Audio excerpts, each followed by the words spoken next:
It is Locked On Jazz for the 29th of June. The Utah Jazz seem to have a new head coach. His name is Will Hardy. The influences in his life that have formed him. What does it mean for the Jazz current staff? What style of play should we expect? And why his age doesn't matter. Plus a few thoughts as we head toward free agency on a jam-packed, Locked On Jazz. Pow. You are Locked On Jazz, your daily podcast on the Utah Jazz. Part of the Locked On Podcast Network, your team every day. How are you? I'm David Locke, radio voice of the Utah Jazz, Jazz NBA insider. This is Locked On Jazz, your daily podcast on the Utah Jazz, giving you insight, expertise, geeky numbers, and hopefully making it way better to be a Jazz fan. And today, Jazz fans sit here with a beginning of a vision to what the future is going to be for the Utah Jazz. It's going to be led by a 6'6" head coach by the name of Will Hardy, 34 years of age, coming from Boston Celtics, previously of San Antonio, and we will certainly dig in today to who that is. Thank you very much for making Locked On Jazz your first listen of the day. We are free and available on all podcast players as well as YouTube. Thanks very much for 5-star reviews or likes or thumbs up. If you like the Will Hardy signing, give us a thumbs up on YouTube. Be curious to see the comments on that as well. Today's show, big show, and I got a chance for you to win one of 3 free NBA Jam Shack machines from Arcade 1-Up. That's right, we're giving away 3. They are guys known for the incredible retro 3/4 scale at-home arcade games like Pac-Man, Golden Tee, and many more.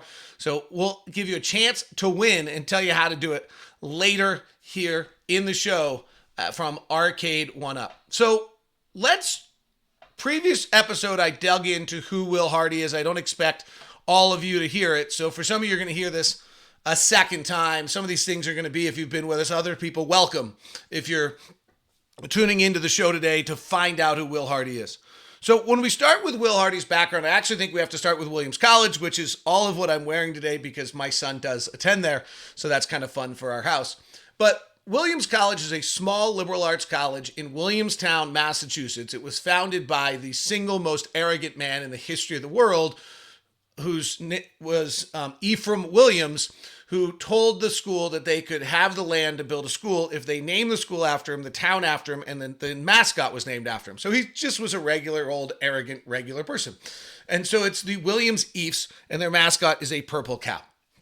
Just a little side note that not many people know. But the reason why I think this is super important is when you look at a 34-year-old and you try to figure out what are the signature moments that make him who he is, this place is going to be a large part of it. Williams is unique. It's the #1 liberal arts college in the country. It's where kids who have applied to Harvard and Yale and Princeton and maybe have gotten in and go to Williams instead because they want the outdoors, or maybe they didn't, were one of the people who are brilliant, didn't get in, and then they go to Williams. It's a crazy intellectual place. It's the smartest and brightest minds in our country at a school. I can share like some of the stories that my son came home with. He called home early on and said, wow, everyone here's so smart. And my wife said, well, how do you know? He's like, because on Sunday, we're sitting around and we can do every part of the New York Times crossword puzzle. Okay, now, first of all, what college freshman is actually sitting around doing the New York Times crossword puzzle on a Sunday and then also thinks it's impressive that everyone does it? It's also a school that's actually laden with athletes. They have more student athletes at Williams than most Division I schools. It's not scholarship other than alpine skiing and squash, or excuse me, not Division I other than alpine skiing and squash, but it's a school that actually is they're the Directors Cup winner of Division III. So athletics is actually super important while being massively intellectual. And I will tell you that, I think it's like geeky athletes and geeks. And I would also tell you that from the seams of things, looking at camera rolls and things of that nature, it does look like Friday and Saturday night actually happens. So it's not that geeky. Like you're just in, but it's important, I think, in the sense that here's a guy who came from this really, really intellectual Ivy League-esque background for 4 years of school. And unlike a lot of Division I programs or most Division I programs in almost any sport, he actually went to school. And I'm not saying the kids don't go to school who are Division I athletes, but it's not your priority. If you're going to a school to go play football, you're going to school to go play football. If you're going to school to go play golf, you're going to play golf. If you're going to play volleyball, you're going to play volleyball. If that's what's being a Division I athlete. Being a Division III athlete, you're going to school. And school is still probably the primary driving thing. So I do think that environment of Williams College is a huge part of the story of who Will Hardy is. He had low Division I offers. The story is that his mom said, you got a chance to go to one of the best academic schools in the country. You should go there instead. It's wildly expensive.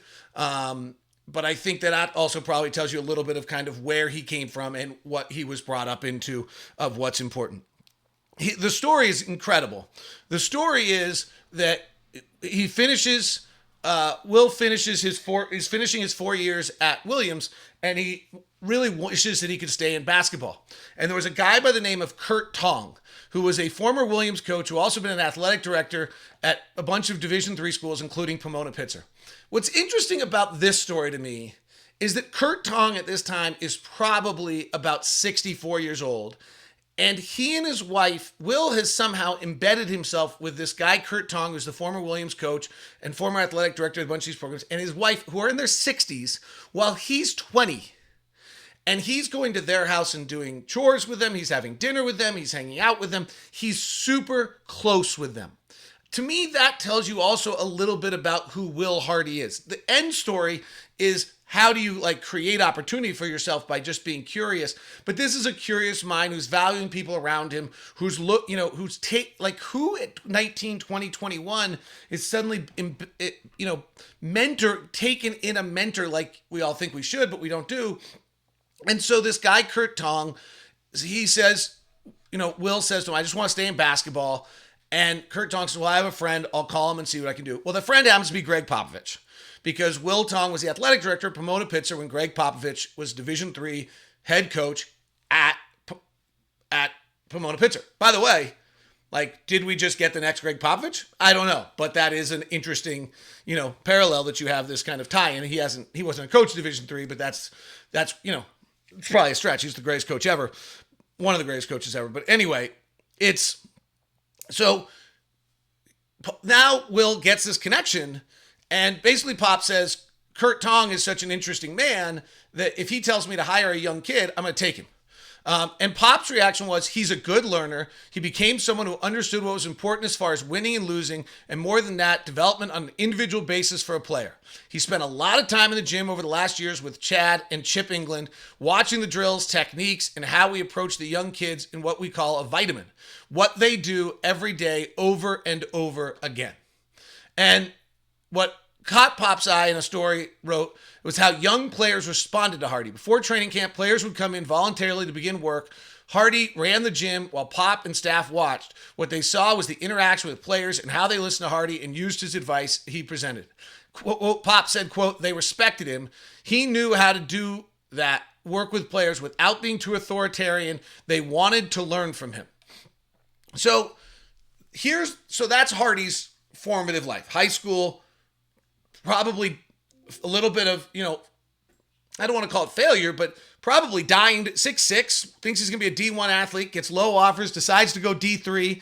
There's no kid who walks around the house going, I want to be a D3 athlete, has that disappointment, takes advantage of the Williams environment, gets that unique academic, I'm telling you, crazy environment, and then now gets this opportunity and goes works with Pop.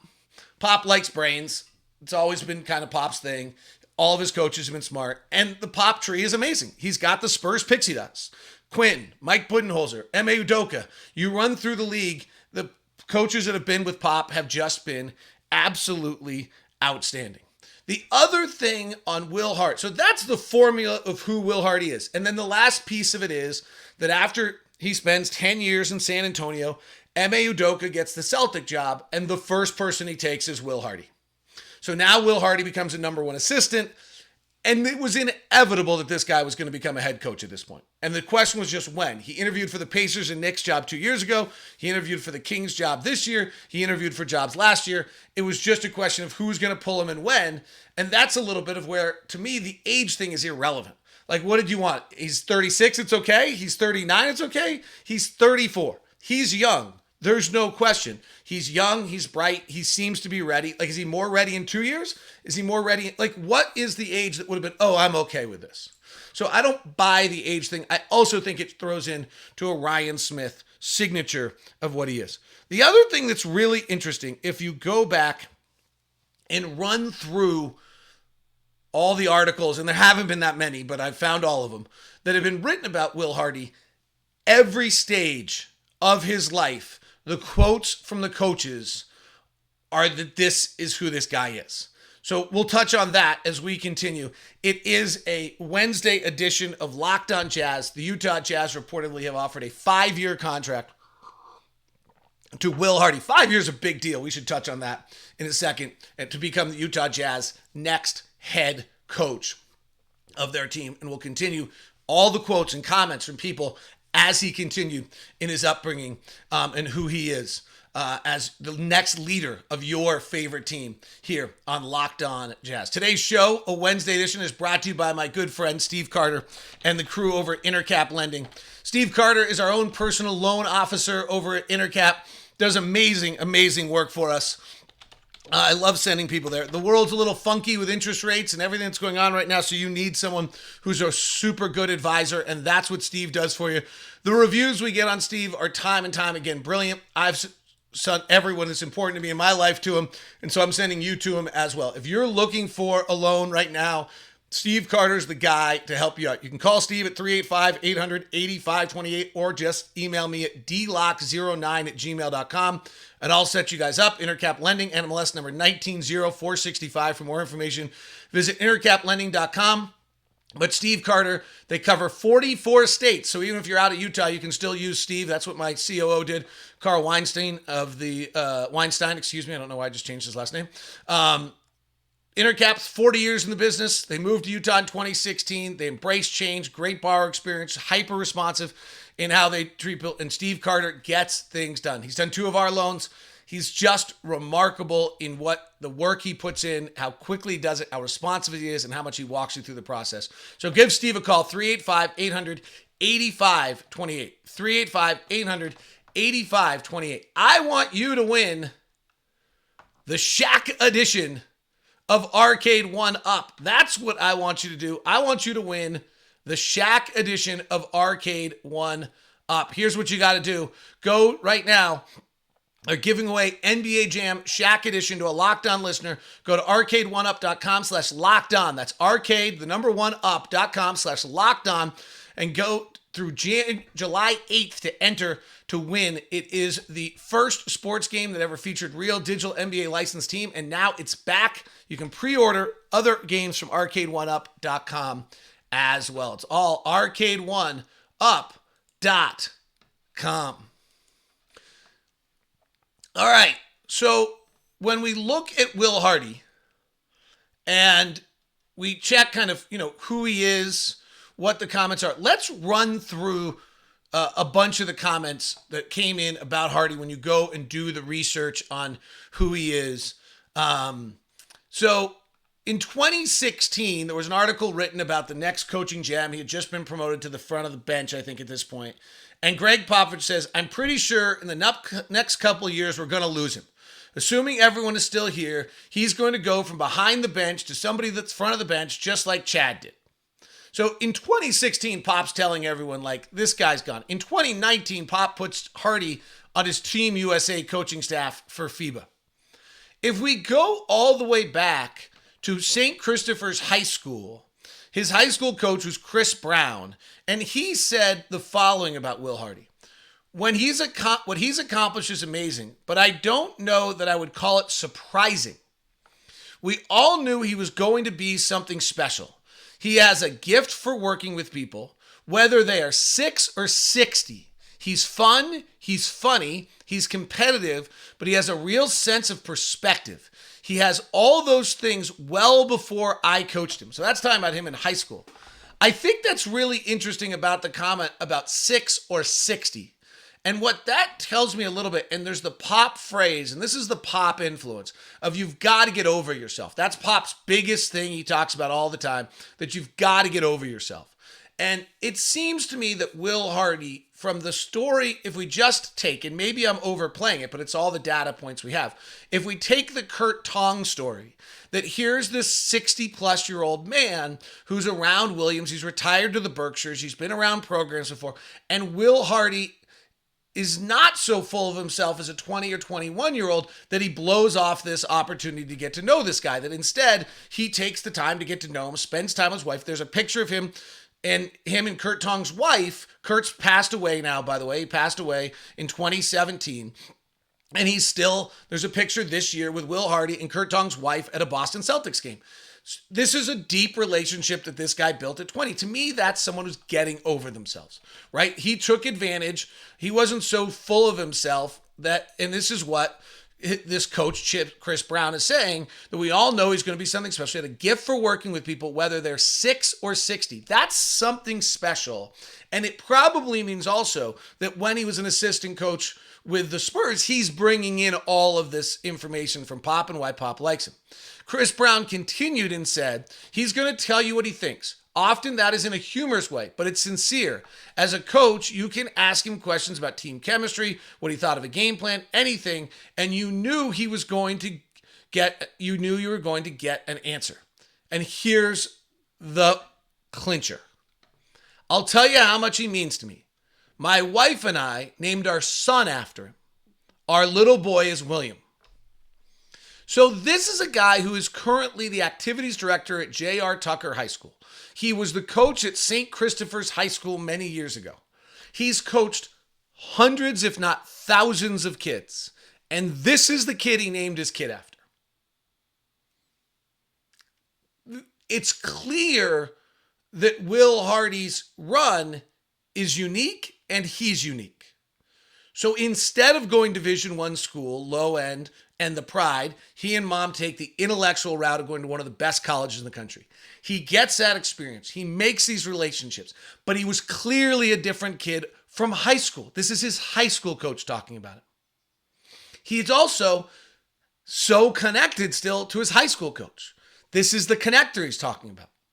The Williams coach, Coach Macker, even though William was young and one of our players, he was wise beyond his years.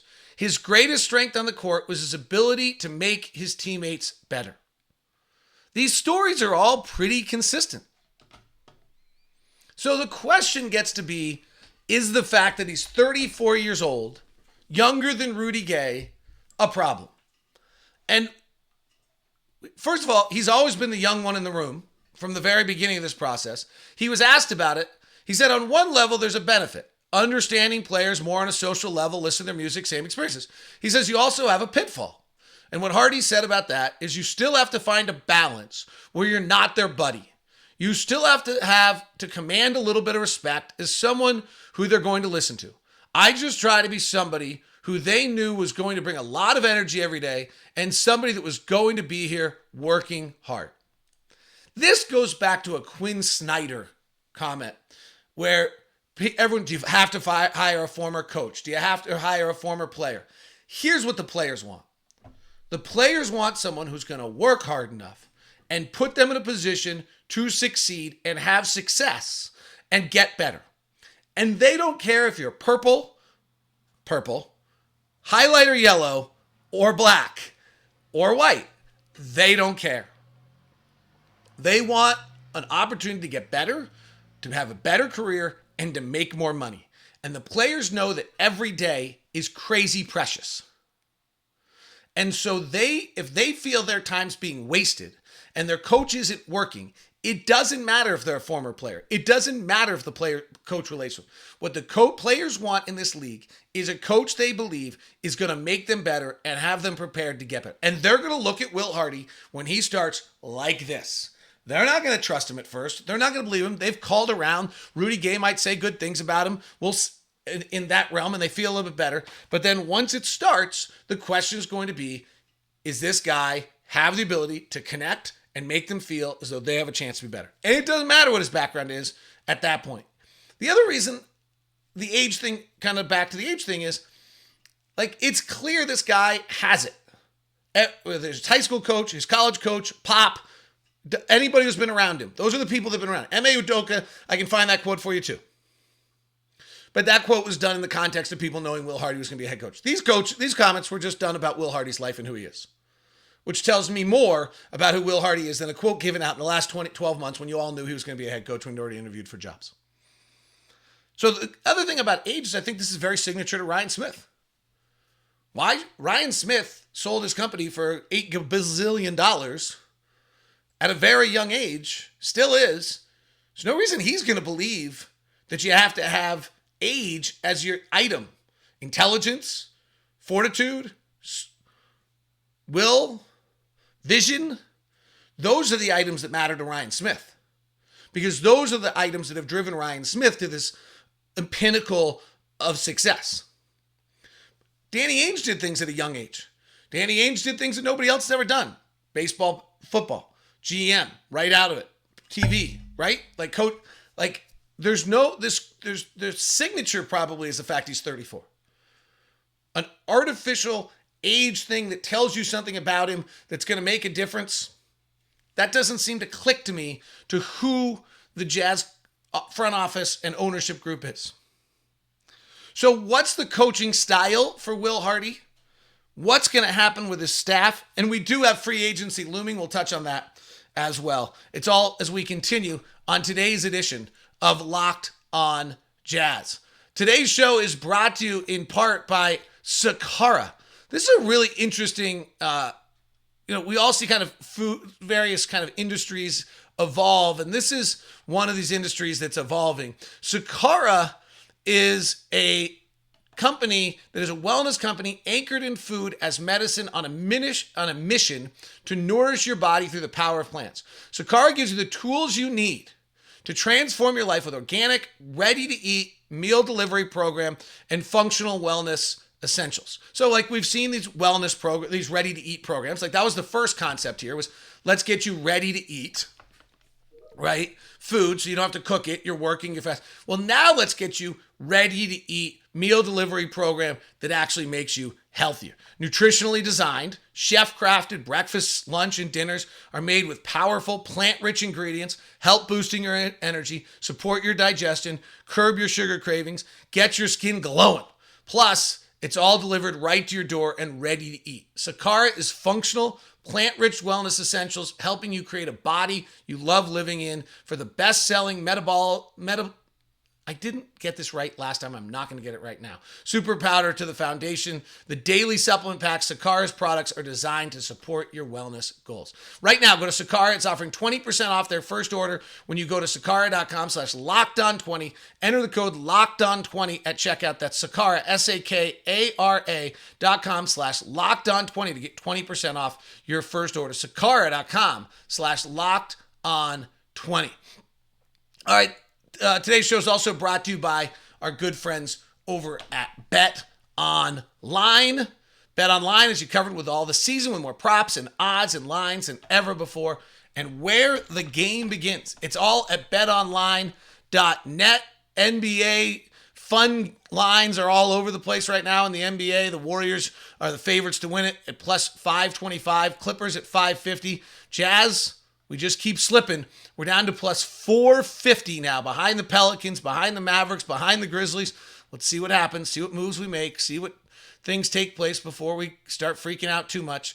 The Lakers finishing in the West is over under at 6.5, by the way. Kind of a crazy little thing there. And if you're following the WNBA, the odds on the WNBA, the Aces are plus 150 to win it. Sky plus 400, Sun plus 425, and Sue Bird in her final year at plus 500. That's all at betonline.net. All right, so what do we think we're going to get for style of play? Honestly, I don't know. Right? Like, he's never been a head coach. How do I know? Two influences. Spurs, move it. Obvious unselfishness. It's out of the same Mike Budenholzer, Quinn Snyder, M.A. Udoka, Gregg Popovich tree, right? I do think the Jazz are very similar to where the Celtics were a year ago. M.A. Udoka takes over a Celtic team that becomes stagnant, wasn't ball moving. The two stars weren't working together. It was Jalen and Jason, nobody was passing. I was talking to Brian Scalabrine, like, what's wrong with your team? It's like, they don't pass. We don't have passers. Nobody passes. And Emi Udoka made him pass, made him move it. I think you'll see a very similar aspect, more player movement, more ball movement from Will Hardy to the Jazz. But honestly, I don't really know. Staff gets super interesting. So there's 3 names out there that I wonder that might come in as a lead assistant. Jacques Vaughn, but he's already got a pretty good gig. James Borrega, who was just let go in Charlotte. And Brett Brown. All 3 of them have Spurs ties. All 3 have been with Hardy. Now, the thing that's interesting about Hardy trying to form a staff is the Spurs have been pilfered pretty good over the years. And so, like, when first Mike Budenholzer went, he took a bunch of guys. And then when I think Jock went to Orlando, he took a bunch of guys.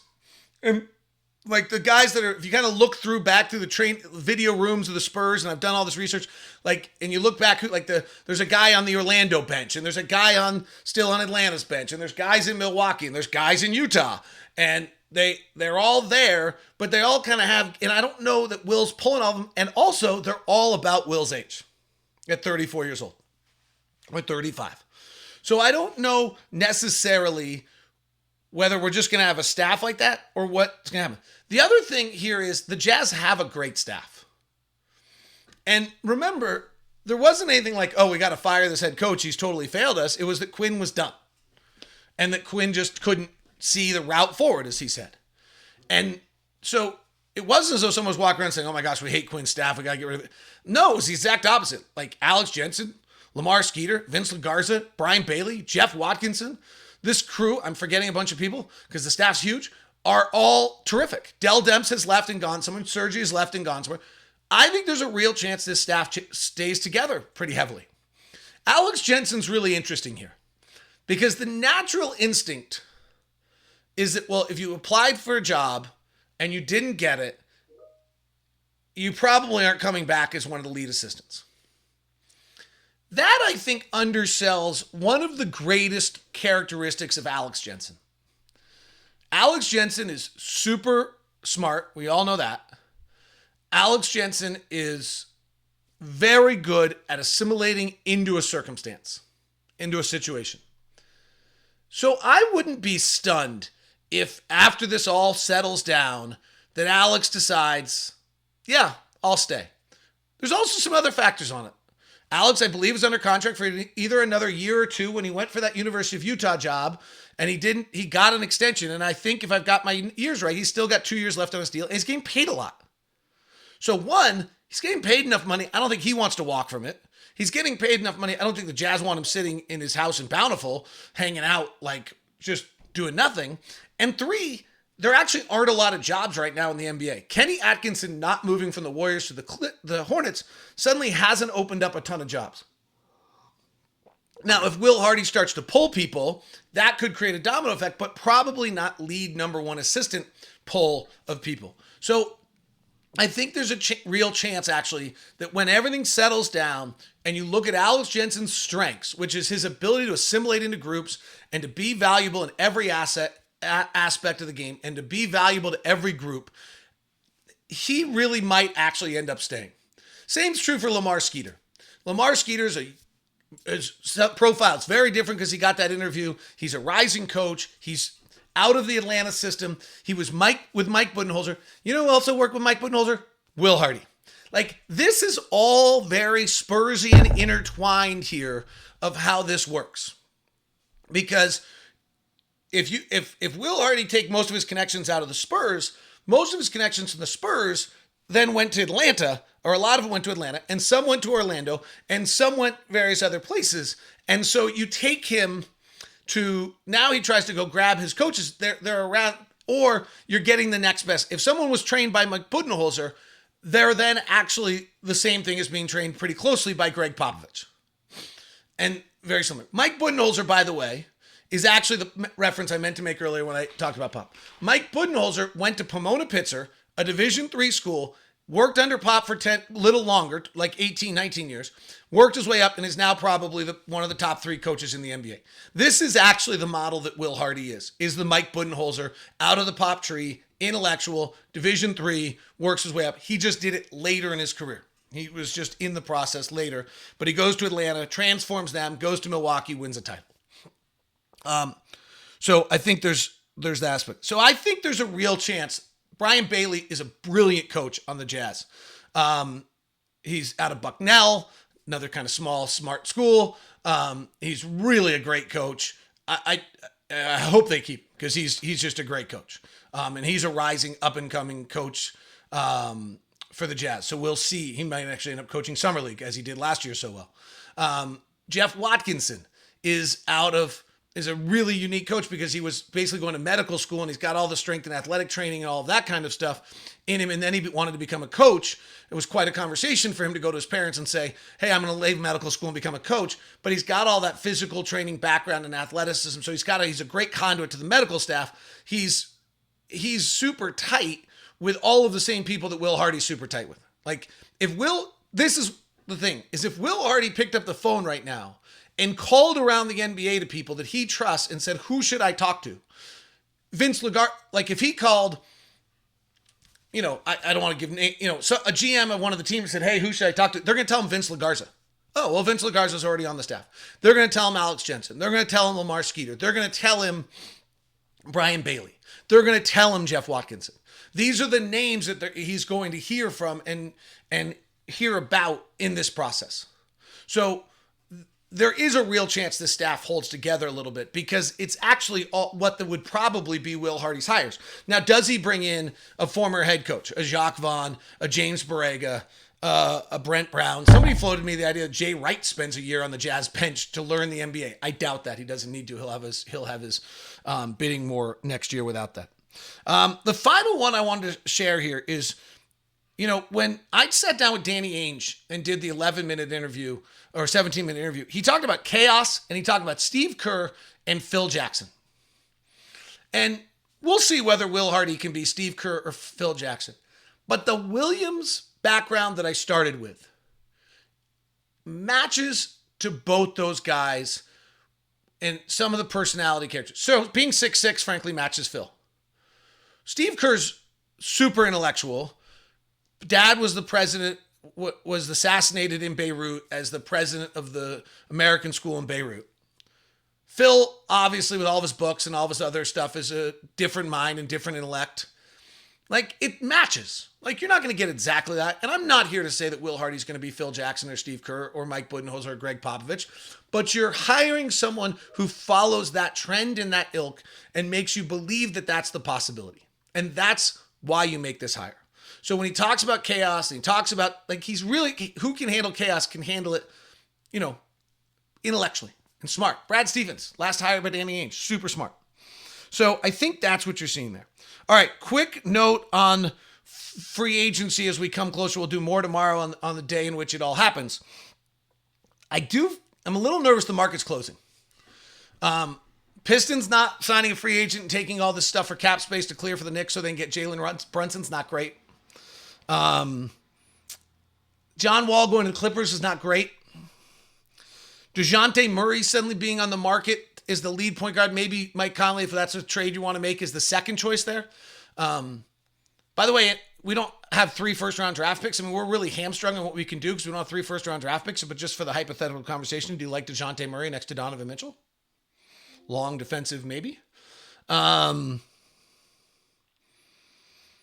of an interesting concept. I actually like Jakob Poeltl other than his free throw shooting. I think Jakob Poeltl could actually hold down the middle of a Jazz team at some point.